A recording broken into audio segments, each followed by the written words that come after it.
When love costs everything, a gentle warning for older adults. There comes a moment in life not marked by a birthday or a calendar date but by a subtle ache in the heart. A moment when you sit quietly and ask yourself, how did I end up here?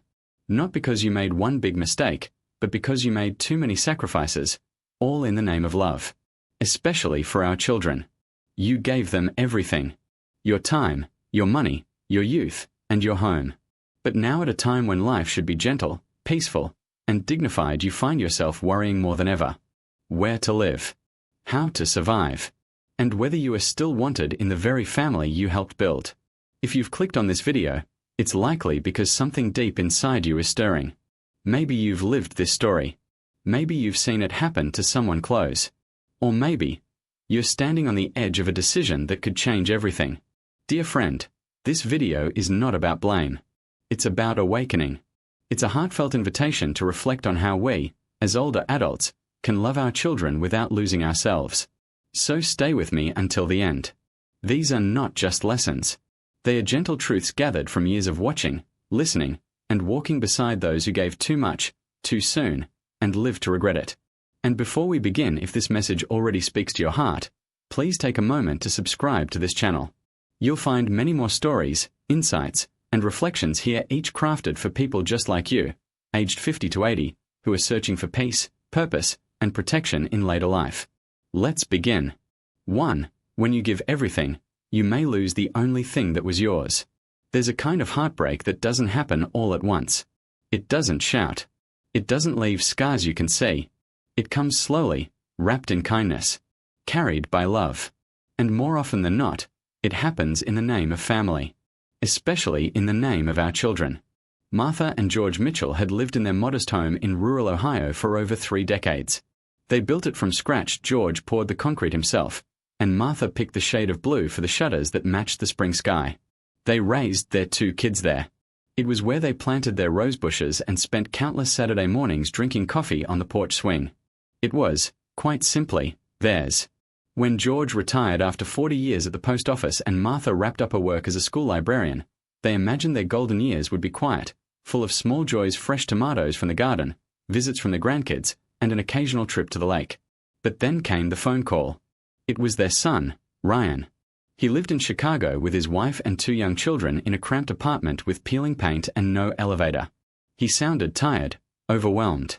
"Dad," Ryan said, "we are trying to buy a condo just outside the city, but we are a little short on the down payment. What if you and Mom sold the house and moved in with us? We could all be together. You could help with the kids, and we'd finally have some breathing room."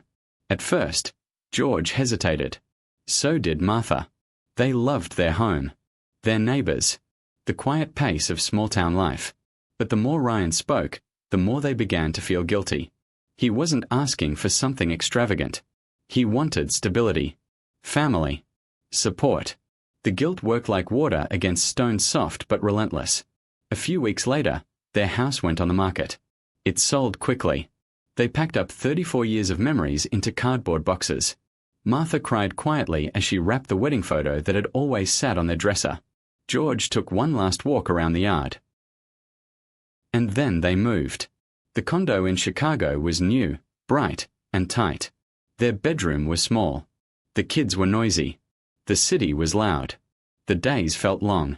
Their son and daughter-in-law worked full-time, so Martha and George found themselves on duty all day.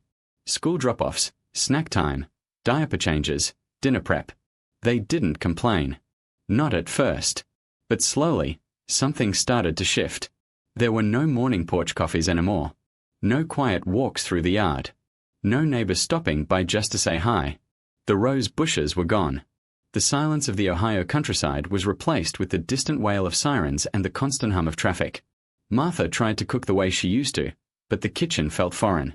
George missed his garden, but there was nowhere to plant. And they both realized bit by bit that they had lost more than a house. They had lost their rhythm, their space, their autonomy. They were no longer the hosts of their own lives. They were guests welcome, yes, but still guests. One night, after the kids were in bed and the dishwasher was humming, Martha turned to George and said, "I think we gave too much." George didn't answer right away. He just looked out the window at the distant glow of the city and nodded. This is not an uncommon story.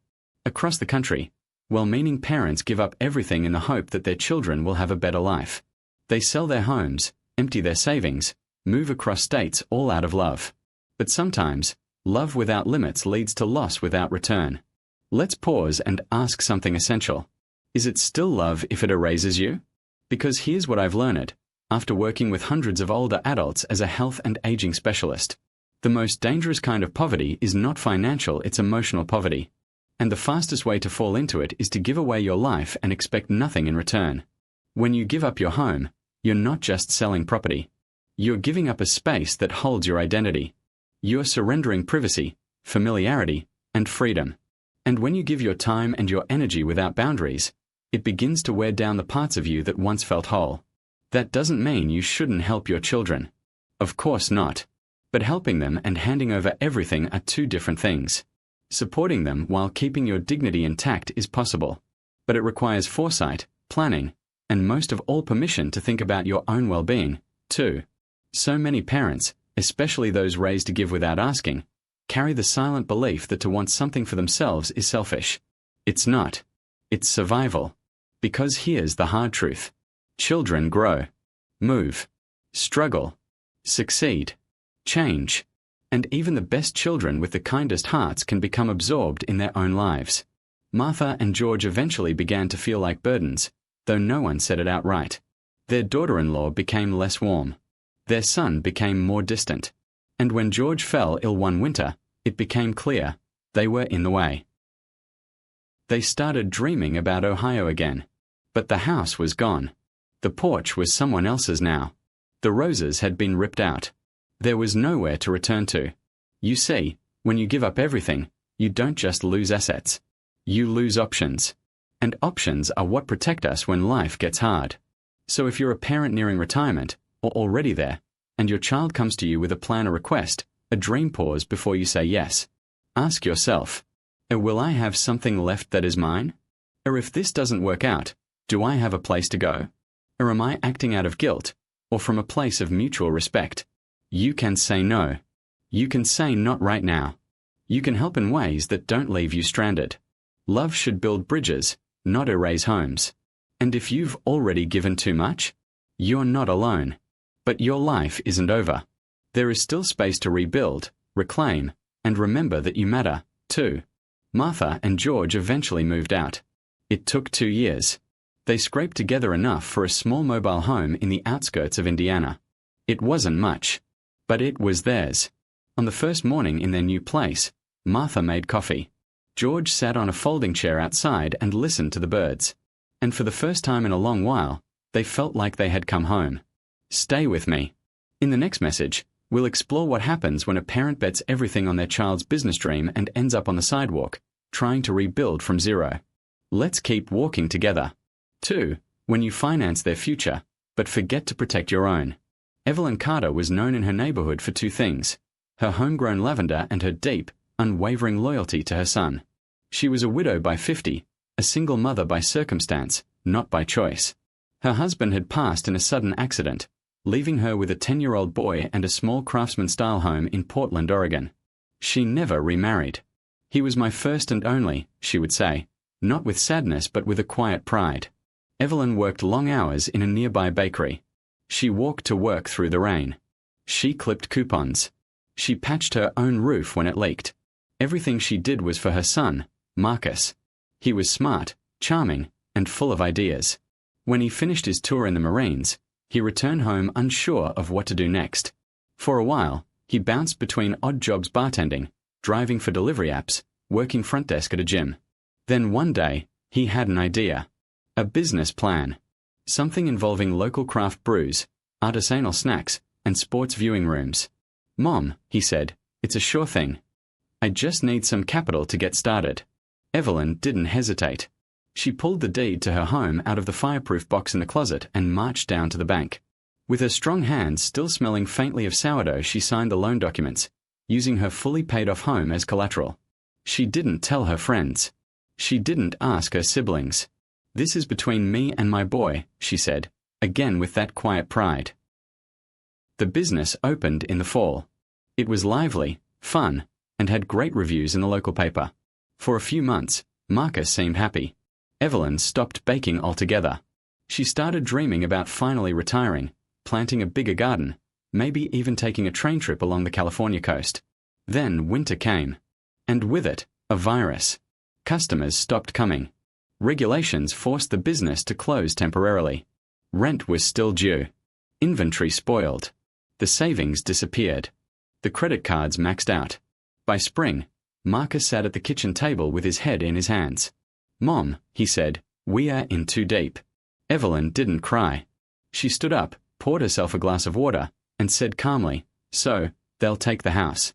It happened fast.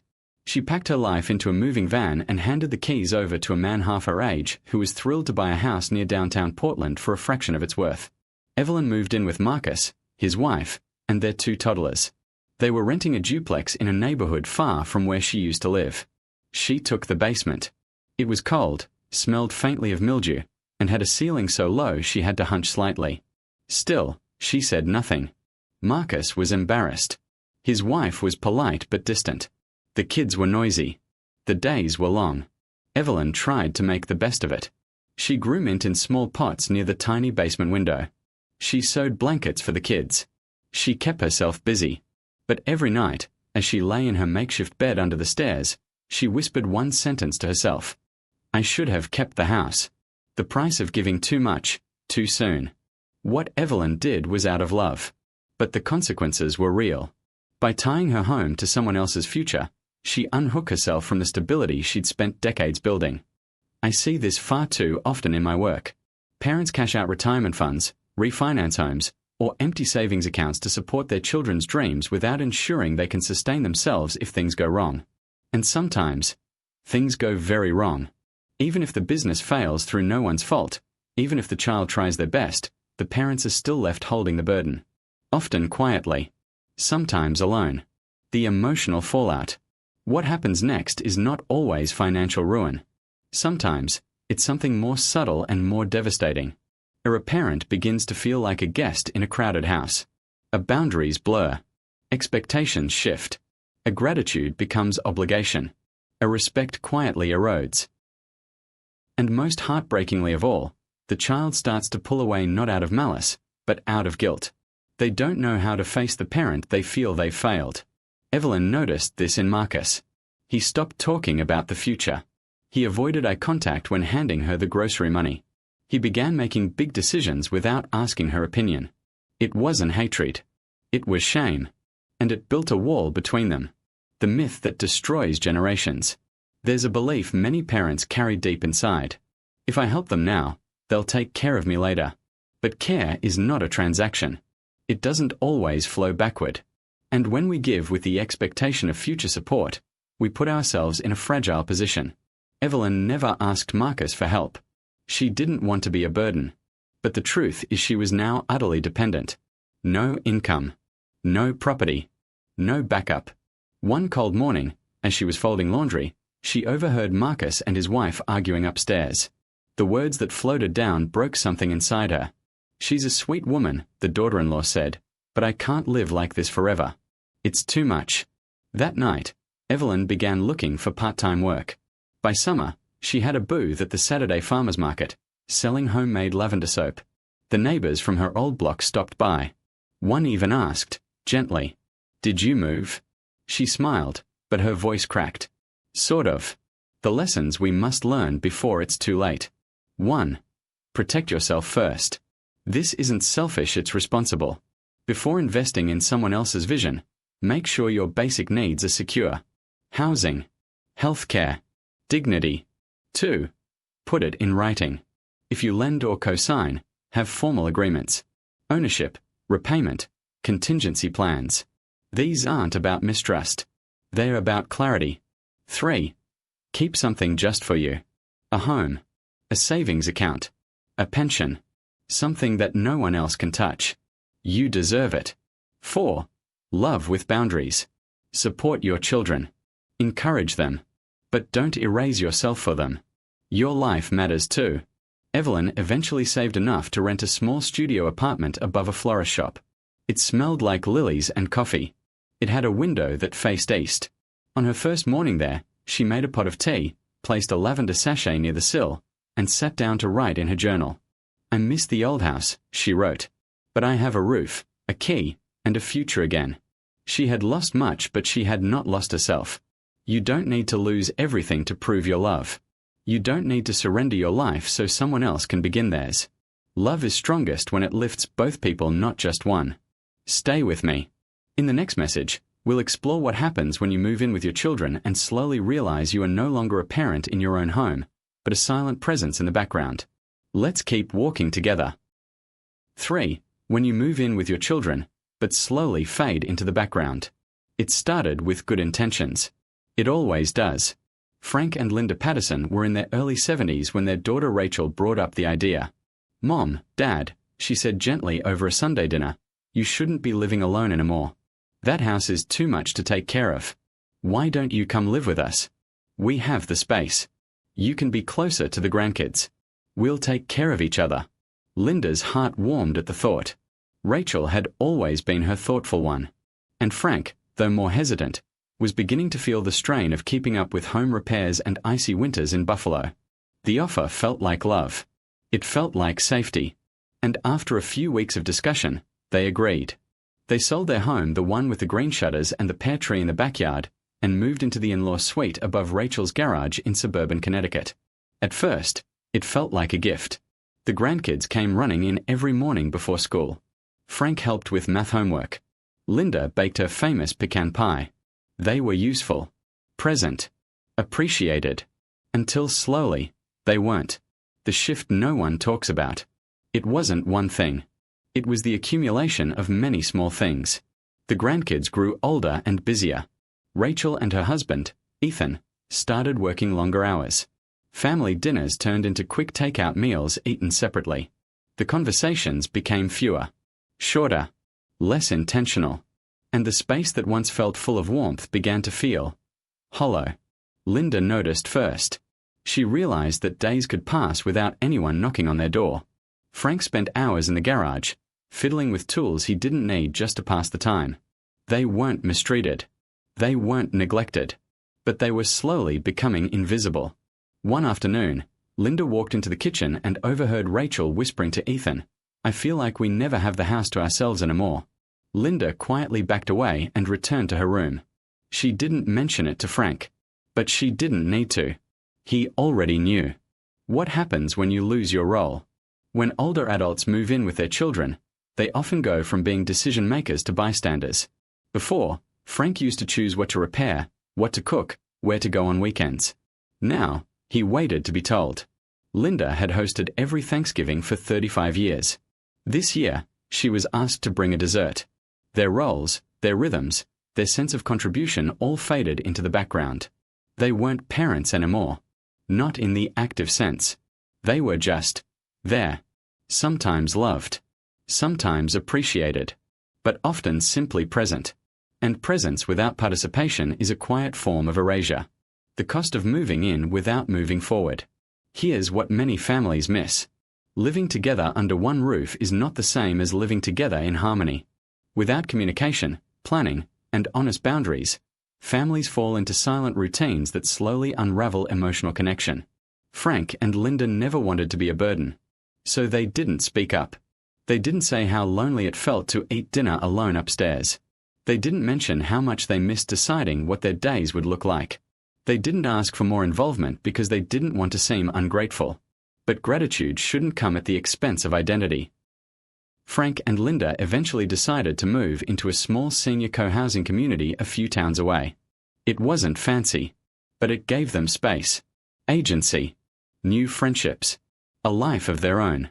They still saw Rachel and the grandkids every weekend. But when they returned home at night, they felt like themselves again. Linda hung up her wind chimes outside their new window. Frank planted tomatoes. They didn't resent what happened before. They just knew it was time to reclaim what mattered.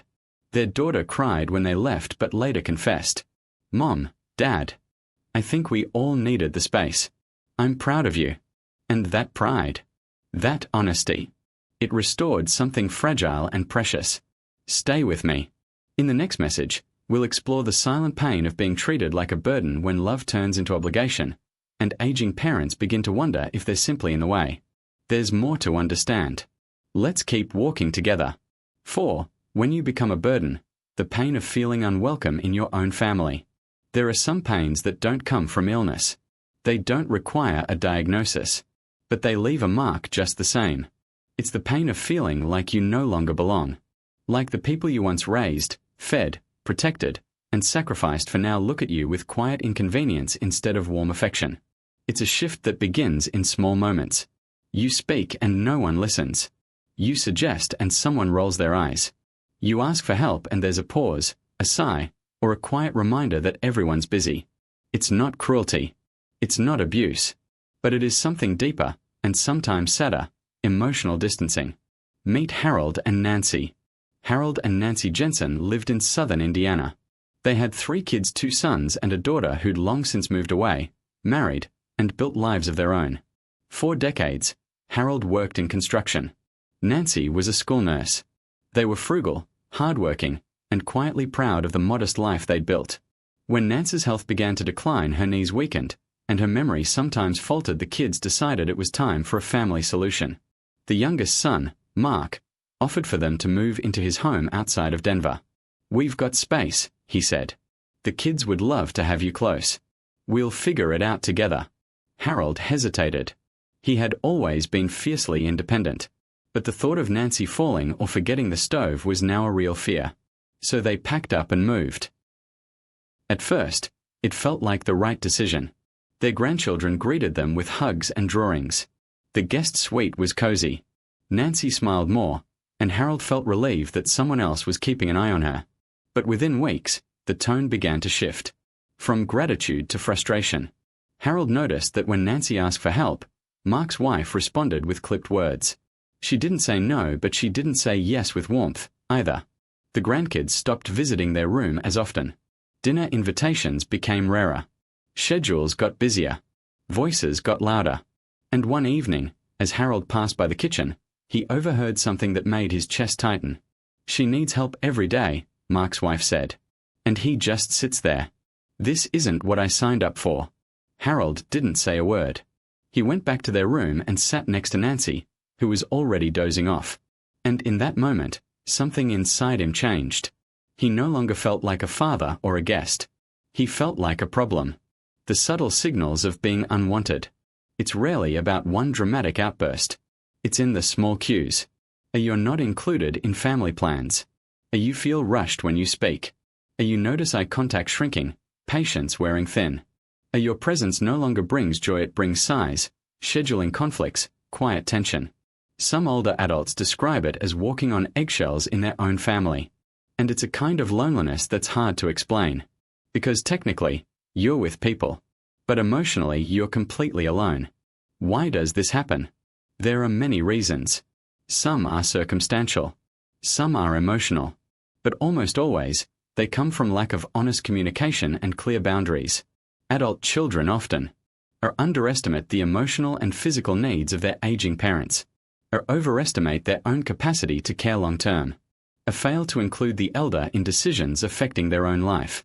And parents often stay silent to avoid causing conflict, feel ashamed for needing help, worry they'll be seen as too much. And so begins a slow erosion of connection on both sides. The emotional weight of unspoken guilt. One night, Nancy needed to be rushed to the ER after a dizzy spell. Harold rode in the ambulance beside her, clutching her hand. Mark met them at the hospital, exhausted and frustrated. Later, after Nancy was stable, Mark muttered, "This is becoming a lot, Dad. I don't know how much longer we can keep this up." That sentence didn't just hurt. It hollowed Harold out. He didn't blame Mark. But he finally understood. He wasn't welcome anymore. The next week, Harold called his daughter in Pennsylvania and asked for help finding a small assisted living apartment near her. "I think it's time," he said. "Not because I'm unwanted, but because I don't want to become someone they resent." Nancy didn't protest. She, too, had begun to feel it. The polite avoidance. The slow fading. And so, with quiet grace, they left. Dignity is not a favor. It's a right. To anyone reading this who has ever felt like Harold or Nancy, let me say this. You are not a burden. You are not too much. You are not a mistake to be managed. You are a human being in a natural, vulnerable phase of life. And you deserve to be seen, heard, included, and respected. Your age does not erase your worth. Your needs do not cancel your dignity. But here's the truth. You cannot force others to treat you with respect. You can only create environments where your dignity is protected. How to reclaim your place without needing permission. 1. Speak up early. Don't wait until the damage is done. If something feels off, speak it. Kindly, calmly, clearly. 2. Prioritize emotional health. Your peace matters as much as your safety. A beautiful house where you feel invisible is not worth more than a small space where you feel whole. 3. Reclaim routine and purpose. Volunteer. Join a community. Start a new habit. Even in shared living, create parts of the day that are truly yours. 4. Set boundaries gently but firmly. If your presence is conditional, it's not a home, it's a favor. And favors expire. Create mutual agreements that respect everyone's role. 5. Know when to leave. Sometimes, the most powerful act of love is to step back, regroup, and find your own space again. Harold and Nancy moved into a modest senior residence. It wasn't luxurious, but it was theirs. They made new friends, shared meals, found rhythm. On their second week there, Nancy said something that brought tears to Harold's eyes. I feel like myself again. And in that simple sentence, Harold found healing. Not because their family failed them, but because they had remembered that they were still allowed to choose what home meant. Stay with me.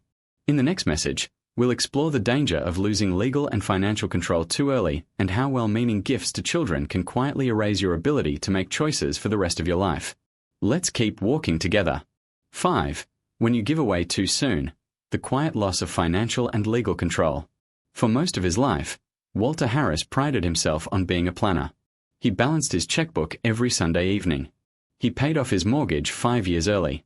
He taught his daughters how to save for college by matching every dollar they earned from their part-time jobs. He wasn't wealthy, but he was stable. And that, to Walter, meant everything. At 74, he still drove himself to the grocery store, walked to the post office, and handled his own paperwork. But after a minor stroke left his right hand shaking and his memory occasionally scattered, his oldest daughter, Elaine, began suggesting they simplify things. Dad, she said one morning, why don't we just transfer the house title into my name? That way, if anything ever happens, there's no probate. And if you ever need Medicaid, we'll be ready. It sounded reasonable. She was a good daughter. She lived just 10 minutes away. She had 2 kids of her own and visited every week. Walter, who hated legal jargon and trusted his daughter implicitly, agreed. They signed a few papers at the bank. Elaine's name went on the deed. A few months later, her name was added to his checking account, too. I'll just help pay the bills, she said. Make things easier. What Walter didn't realize was that, in less than 6 months, he had effectively surrendered control over the 2 things that protected his independence. His home. And his money. When convenience becomes control. At first, nothing seemed different. Elaine was helpful. She made sure the utilities were paid. She scheduled the plumber when the kitchen sink backed up. Walter felt relieved, even grateful. But then things began to shift. Elaine started making decisions without asking. She hired a cleaning service and deducted the payment directly from Walter's account. She cancelled his newspaper subscription, saying it was a waste of money. She even gave away his favorite recliner, claiming it was too worn to keep. When Walter objected, she smiled tightly and said, I'm just trying to help. You shouldn't be stressing about these things. But Walter didn't feel helped. He felt erased. The fragility of ownership after 70. Here's the hard truth. Once you legally give something away, your house, your money, your authority, it is no longer yours. You might still live in the home, but you don't decide what happens to it. You might still use the bank account, but you can't stop someone from accessing it if their name is on the account. And even with the best intentions, this dynamic changes everything. Walter was still alive, still capable of decision-making, but legally he had become dependent. And emotional dependency often follows. The problem isn't always malicious. Not every story ends in betrayal. Many adult children truly mean well. They are overwhelmed. They want to help. They don't see the little liberties they're taking as violations, they see them as easing the load. But for the older adult, it feels like something far more painful. A losing the right to say no. A having to ask permission in your own home. A watching someone else decide what's best for you. Walter once joked to a neighbor, "Apparently, I'm still healthy enough to rake the leaves but not to choose what kind of jam I can buy." It wasn't really a joke. The emotional cost of legal shortcuts. Let's talk about what's at stake when older adults hand over too much, too soon. 1. Loss of choice. Even small choices, what groceries to buy, who can visit, what bills get paid, become subject to someone else's approval. 2. Increased risk of exploitation. Even with trustworthy children, circumstances change. A divorce, a financial crisis, a disagreement between siblings, these can lead to your assets being treated like leverage. 3. Isolation from honest dialogue. When children feel they've been given control, they may stop listening. Your concerns sound like complaints. Your preferences feel like interference. 4. Difficulty reclaiming authority. Once you've signed over a deed or added a name to your bank account, reversing that decision is legally complicated and emotionally charged. A better way to protect without surrendering. There are thoughtful, balanced alternatives that allow you to plan for the future without giving up your present. 1. Set up a durable power of attorney. This allows someone you trust to make financial decisions on your behalf only when necessary, and only under specific conditions. 2. Establish a living trust. You can place assets into a trust with clear instructions on how they should be used or passed on. You remain in control while you're alive, but your wishes are protected after. 3. Use a payable on death designation. Instead of adding someone to your bank account, designate them as a beneficiary. They receive the funds only after your passing. 4. Have the difficult conversations now. Talk to your children openly. I want your help someday, but I also want my life today. Back to Walter. Eventually, things came to a head. Walter discovered that Elaine had begun exploring options to sell the house in a few years and move him into a smaller apartment without telling him. "I just assumed you'd want to downsize," she said. That night, Walter didn't sleep. The next morning, he contacted a senior legal advisor. With guidance, he renegotiated the deed to include a life estate clause giving him the legal right to live in the home for the rest of his life, regardless of ownership. He also opened a new checking account in his name only. He told Elaine, gently but clearly, "I love you. I appreciate you. But I still know how to live my life." Their relationship didn't end, but it matured. It became one where both parties respected the space, the choices, and the independence of the other. And Walter, for the first time in months, felt like a man again, not a dependent. No one wants to become a burden. But neither should you become invisible. You are still capable, still wise, still entitled to lead a life with agency and dignity. Giving your children a future should never mean giving up your own. Stay with me. In the next message, we'll explore what happens when you try to help all your children equally but end up torn between loyalty, fairness, and the pain of favoritism. The lessons only get deeper from here. Let's keep walking together. 6. When you try to love them all the same, but end up hurting everyone. Janet Wilkinson had always believed she was a fair mother. She had 3 children, 2 sons and a daughter, and loved them all deeply, though differently. Her eldest, Brian, was the achiever. Always responsible. Graduated college early. Bought his first home at 28. Her middle child, Lisa, was the artist. Gentle, expressive, a bit of a dreamer. Her youngest, Eric, was the struggler. Smart, but impulsive. Always needing help, always making promises, always falling just short. Janet used to say, "I don't have favorites, I just give each what they need." But over time, what Eric needed grew heavier. The slippery slope of uneven support. It started with small things. A few $100s to cover rent. A loan to fix his car. Some help with groceries when he was between jobs. Brian and Lisa understood. At least in the beginning. But then came the down payment for Eric's house. Then the loan forgiveness. Then the co-signing of a business lease. By the time Janet turned 70, she had quietly funneled over $120,000 toward Eric, nearly her entire retirement savings. When Brian found out, he was silent at first. Then one day he said, "I never asked for anything, Mom. I thought that meant you trusted me. I didn't realize it meant I didn't matter." Lisa's reaction was quieter. She simply stopped visiting. Janet, heartbroken, tried to explain. "He needed me," she said. "You didn't." But what she didn't realize was that by always rushing to rescue one, she had slowly, silently taught the others they were alone. The hidden cost of parental favoritism. Favoritism isn't always obvious. It doesn't always come from bad intentions. Sometimes it's born from fear of what will happen if we don't help the child who struggles most. But the results are often the same. A resentment between siblings. A shame in the child who is favored. A distance in the ones who were overlooked. And eventually, loneliness for the parent who tried to hold everyone together. I've sat across from too many mothers and fathers in tears saying, "I thought I was doing the right thing. I was just trying to help." And yet, when the time comes when they grow older and need care, it's often the child they help the most who is the least able, or willing, to give back. Why unequal doesn't always mean unfair, but often feels that way. It's natural for parents to adjust their help based on their child's situation. But what often gets forgotten is that perception is reality in family dynamics. To Brian, it didn't matter that Janet paid for his braces when he was 12. What mattered was that when he bought his own home through years of saving and sacrifice, his younger brother was gifted one.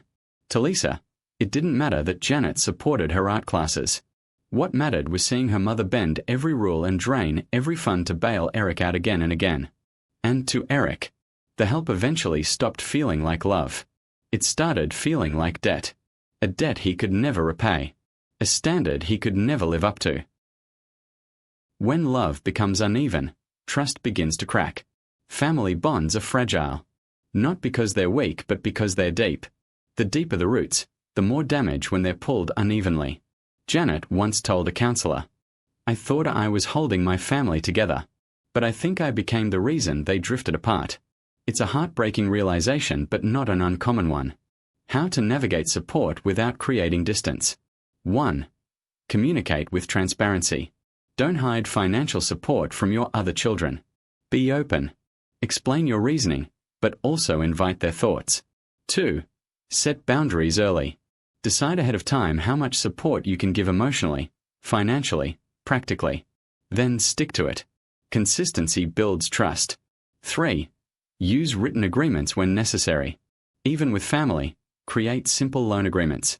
Not to be cold, but to be clear. This helps avoid resentment and misinterpretation. 4. Balance emotional attention, not just financial help. Sometimes, the child who needs nothing still needs your time, your stories, your pride. Let them feel seen, not just useful or self-sufficient. 5. Acknowledge past mistakes with humility. If the damage has already been done, don't defend, listen. Apologize. And work to rebuild trust without blame. What Janet did next. After a particularly tense Christmas dinner where Lisa didn't show up, and Brian left early, Janet knew something had to change. She wrote each of her children a letter. In it, she acknowledged the imbalance. She explained not to justify, but to help them understand the heart behind her actions. She apologized. Not with excuses, but with clarity. She told them she loved them equally, but had failed to show it in ways that felt equal. Then she did something practical. She adjusted her will to reflect a more balanced distribution. She stopped giving Eric money directly and encouraged him to meet with a financial advisor. She began calling Lisa weekly, not to check in, but to connect. And she told Brian she was proud of him not just for being successful, but for being steady. It didn't heal everything overnight, but it opened a door. Months later, all 3 siblings sat at the same table again. It was still fragile, still cautious, but it was real. And that, Janet said, was worth every uncomfortable step. You don't have to be perfect to be a good parent, but you do have to be honest, and brave enough to admit when the balance has been lost. Because sometimes, the greatest love is not giving more. It's giving evenly, and wisely, and with awareness of how it's received. Stay with me. In the next message, we'll explore what it means to grow old with dignity, not just by avoiding hardship, but by building a life that's your own, no matter what stage you're in. Let's keep walking together. 7. When you finally choose yourself, aging with dignity, not dependency. Eleanor Brooks was 81 when she made the decision that surprised everyone in her family. She sold the condo her children had bought in her name. She declined her grandson's offer to move in with him. And instead, she signed the lease on a quiet one-bedroom apartment in a senior living community just outside Asheville, North Carolina. When her daughter asked, "But Mom, why? We can take care of you," Eleanor simply smiled and replied, "I don't want to be taken care of. I want to live." That sentence stayed with her daughter for months. Because it wasn't about rejection. It was about reclamation. The quiet revolution of choosing yourself. Too often, the narrative around aging becomes one of inevitable decline. We are told to prepare for loss, to make way for the younger generation, to accept that our best years are behind us. But what if that story is incomplete? What if the truth is this? Aging doesn't have to mean disappearing. It can mean refining, returning, reclaiming the parts of yourself that got buried under responsibility, sacrifice, and silence. For Eleanor, it meant rediscovering the things that brought her joy. She joined a watercolor class. She started swimming again. She hosted tea on Sundays with new friends who had stories just as rich as hers. And for the first time in decades, she felt whole. Not as someone's mother. Not as someone's grandmother. Not as a burden to manage. But as a person. A woman. A soul still unfolding. Redefining what it means to age well. Let's talk honestly. Aging well isn't about wrinkle-free skin or perfect health. It's about living on your terms. Having choices. Maintaining dignity. And dignity doesn't come from being rescued. It comes from being respected by others, yes, but most importantly, by yourself. So many older adults have spent a lifetime putting everyone else first. Children, spouses, careers, community. And now, when the world grows quieter and the days longer, they find themselves asking, "Do I still matter?" The answer is, yes, you matter. Not because of what you did for others, but because you are still here, still breathing, still capable of meaning. The essentials of aging with dignity. 1. Autonomy over pity. You are allowed to make decisions even if they're not perfect. Mistakes made freely are better than choices made for you out of pity. 2.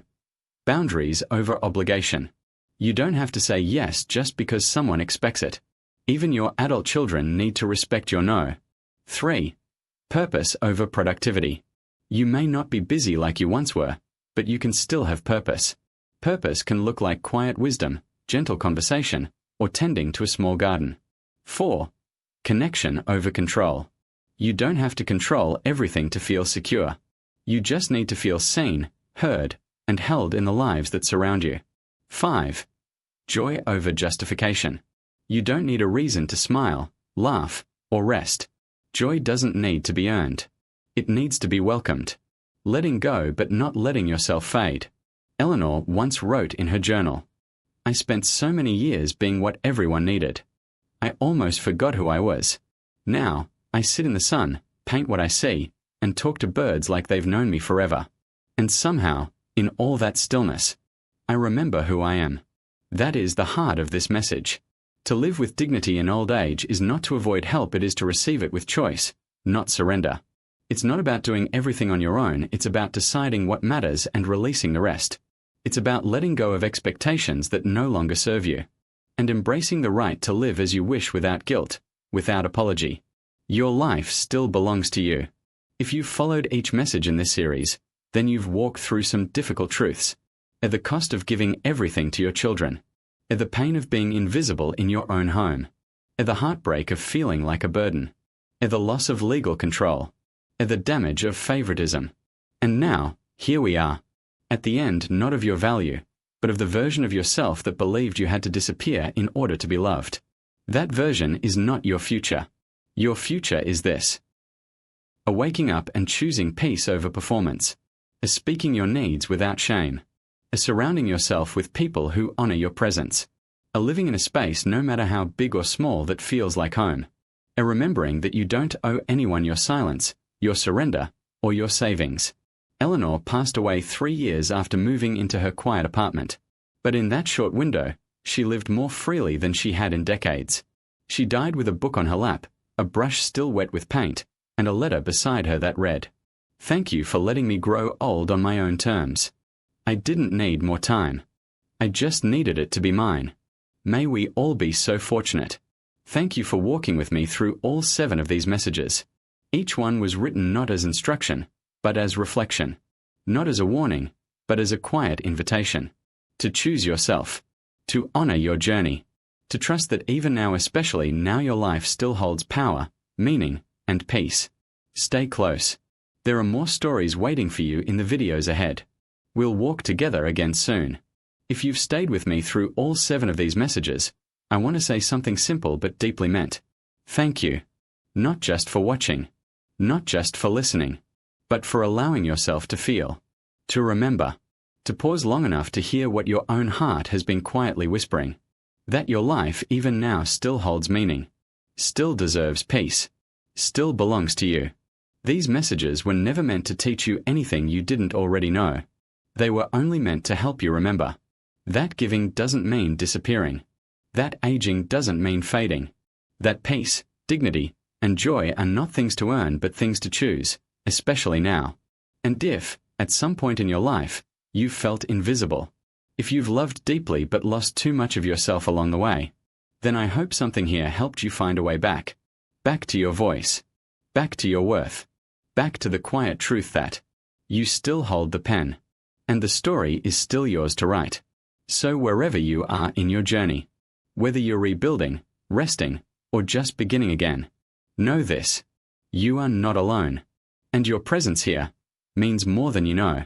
If these stories touched you, even in the smallest way, I gently invite you to do 3 things. Subscribe to this channel so you won't miss what comes next. Leave a comment, share your story, your memory, or just a simple thought. I read them all. Share this video with someone you love who may need to hear it. Sometimes, one gentle truth is enough to change everything. And most of all, please come back. There are more messages waiting for you. More stories. More reflections.